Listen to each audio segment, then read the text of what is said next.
Top quality और consistent performance के लिए सिर्फ सिल्वर पंप नाम याद रखना। એ જે નિર્ણયનગરનો અંડરપાસ છે એની બંને બાજુ જે કટ આપેલા છે એ કટના કારણે બંને બાજુ ટ્રાફિક જામ ખૂબ ભયંકર થાય છે. બીજું, નિર્ણયનગર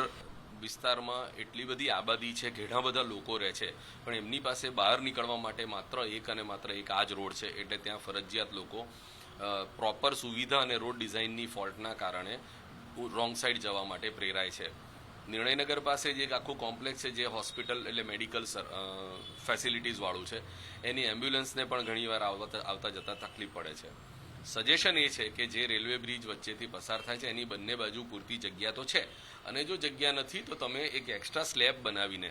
ડાબી બાજુથી જમણી બાજુ જવા માટેનો સીધો ટ્રાફિકની વ્યવસ્થા કરી આપીએ તો આવનારા સમયમાં ત્યાં જે નવું સ્પોર્ટ્સ કોમ્પ્લેક્સ વીર સાવરકર સ્પોર્ટ્સ કોમ્પ્લેક્સ બી બની ગયું છે, ઓલમોસ્ટ તૈયાર છે, એનો લોડ પણ આપણે કેટર કરી શકીશું અને આજુબાજુના તમામ વિસ્તારોમાંથી આપણે ટ્રાફિકનું ભારણ ચોક્કસ ઘટાડી શકીશું. રોંગ સાઈડ ડ્રાઇવિંગ ટોટલી બંધ થઈ જશે અને સ્મૂધ મૂવમેન્ટ થઈ જશે, લોકોનો સમય બચશે. આપ જોજો કે આ સુવિધાના અભાવે જે નિર્ણયનગરનો અંડરપાસ છે બંને બાજુ મોટે ભાગે જામ રહે છે. ઢાળમાં લાંબો સમય સુધી જો વાહનને ઊભું રાખવું પડે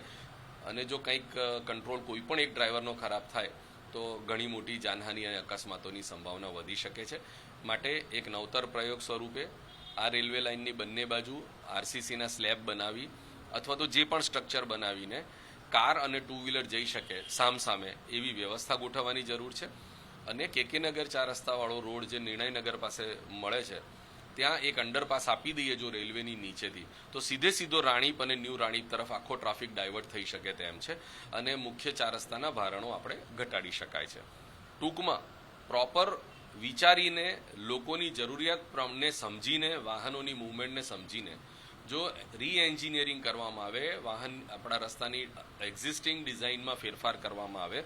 અને અવેલેબલ રિસોર્સિસ એટલે કે આજુબાજુમાં બીજા કયા ઓલ્ટરનેટ રૂટ્સ બનાવી શકાય એનો સ્ટડી કરીને જો રીડિઝાઇન કરવામાં આવે ને તો અમદાવાદમાં મારી ગણતરી પ્રમાણે 25 સ્થળ એવા છે જ્યાં આપણે ટ્રાફિકના કન્જેક્શન ટોટલ 0 કરી શકીએ તેમ છીએ. બ્રિજની ઉપર એક નાનો બ્રિજ પણ છે જવા માટે, પણ એની ડિઝાઇન જે છે લોકો જઈ શકતા એટલે એ ડિઝાઇન પણ એટલો બધો આકરો અને એકદમ શાર્પ ટર્ન છે કે માત્ર ટુ વ્હીલર એના પરથી જઈ શકે છે. કાર એમાં જાય તો સામેની બાજુનો ટ્રાફિક જામ કરી નાખે છે. બસ એને જ પહોળો કરવાની સહેજ જરૂર છે અને આ પ્રમાણે આખા અમદાવાદ શહેરમાં જેટલા પણ અંડરપાસ છે જેની ઉપરથી રેલવે લાઇન પસાર થાય છે એની બંને બાજુ જો એક સ્લેબ બનાવી દઈ અને ટુ વ્હીલર અને ફોર વ્હીલરને યુટર્ન કરી શકવાની જો વ્યવસ્થા કરી આપવામાં આવે ને તો અંડરબ્રિજમાં થતા ટ્રાફિક જામને આપણે ટાળી શકીશું. ચોમાસામાં ભરાઈ જતા અંડરબ્રિજના પાણીમાં ભરાઈ જતા અંડરબ્રિજને પ્રશ્નોને પણ આપણે વાચા આપી શકીશું. નિર્ણયનગરમાં બનાવવામાં આવેલો અંડરપાસ એ એન્જિનિયરિંગની ઉત્તમ નમૂનો કહી શકાય, કારણ કે આ એવો બ્રિજ તૈયાર કરવામાં આવ્યો છે જેના કારણે અમદાવાદના લાખો વાહન ચાલકો જે છે તે પરેશાન થતા હોય છે. જોઈ શકાય છે કે રોજ અહીં કેઓસ જે છે તે જોવા મળતું હોય છે, કારણ કે જે નિર્ણયનગરનો અંડરબ્રિજ બનાવવામાં આવ્યો છે તેની ડિઝાઇન જ ફોલ્ટી છે અને લોકોએ રોંગ સાઈડમાંથી પસાર જે છે તે થવું પડે છે. ખાસ કરીને જે લોકો નિર્ણયનગર બાજુથી એસજી હાઈવે તરફ જવા ઈચ્છે તે લોકોએ કેકે નગર જવા માટે જે છે તે રોંગ સાઈડનો ઉપયોગ કરવો પડે છે. સાથે સાથે જે લોકોએ ચાંદલોડિયાથી આવે છે અને સ્પોર્ટ્સ કોમ્પ્લેક્સ બાજુના રસ્તાથી નારણપુરા બાજુ જવું હોય તો તેઓ પણ રોંગ સાઈડમાં જે છે તે જતા જોવા મળી રહ્યા છે. એક્સપર્ટનું માનીએ તો જે રેલવે ક્રોસિંગ આવેલો છે તેમાં જ એક નવું ગરનાળું જે છે તે તૈયાર કરવા માટે સુઝાવ જે છે કરવામાં આવ્યો છે. ખાસ કરીને આ તમે રેલવેની લાઇનની જે જગ્યા છે જે ઉમિયા હોલ પાસેના 3 રસ્તા છે ત્યાંથી જ સીધો એક અંડરબ્રિજ જે છે તે તૈયાર કરવામાં આવે, રેલવે પુલની અંદર એક નવું અંડરપાસ બનાવવામાં આવે તો પુલની અંદરની ડિઝાઇન છે તેમાં પણ જે ઉપરી તરફ જે સાંકડો જે તૈયાર કરવામાં આવે છે રોડ તેમનો સ્લેબ પણ જો વધારવામાં આવે તો 4 વ્હીલર જે છે ત્યાંથી પસાર થઈ શકે, કારણ કે હાલમાં પણ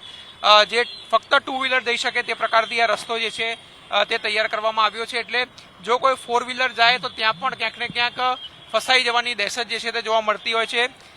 ઉપરાંત વાત કરવામાં આવે તો રસ્તાની બીજી તરફ એટલે કે આ તમે ચાંદલોડિયાનો બ્રિજ જુઓ છો એની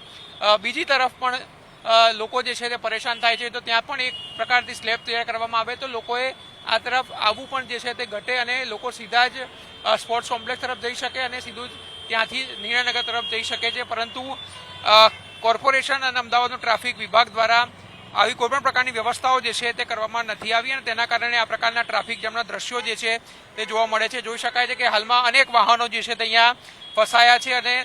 પીક અવર્સ છે, લોકોને ઓફિસ જવાનો સમય છે અને હાલના સમયમાં આ ટ્રાફિક જામના દ્રશ્યો જે છે તે આ પ્રકારથી થતા હોય છે. અનેક લોકો રોંગ સાઈડ જતા હોય છે. એક તરફ હાઈકોર્ટ જે છે તે રોંગ સાઈડ જે લોકો જાય છે તેમની સામે કાર્યવાહી કરવાનો આદેશ કરે છે, પરંતુ આમાં ભૂલ કોની તે પણ એક સૌથી મોટો સવાલ છે, કારણ કે પુલની ડિઝાઇન જ એ પ્રકારની છે કે લોકોએ આ રીતે જવું જ પડે છે અને જો ન જાય તો જાય ક્યાંથી તે પણ એક સૌથી મોટો સવાલ છે, કારણ કે અન્ય કોઈ ઓલ્ટરનેટિવ રસ્તો જે છે તે બનાવવામાં નથી આવ્યો. એટલે જો ઓલ્ટરનેટિવ રસ્તો તૈયાર કરવામાં આવે તો ક્યાંક ને ક્યાંક ટ્રાફિકની સમસ્યાથી જે છે તે લોકોને છુટકારો મળી શકે છે, પરંતુ ક્યાંક ને ક્યાંક જો ડિઝાઇનમાં ફેરફાર કરવામાં આવે તો ટ્રાફિકથી પણ જે છે તે લોકોને છુટકારો મળી શકે છે. કેમેરામેન ઓમ પટેલ સાથે આશુતોષ ઉપાધ્યાય, ન્યૂઝ કેપિટલ, અમદાવાદ.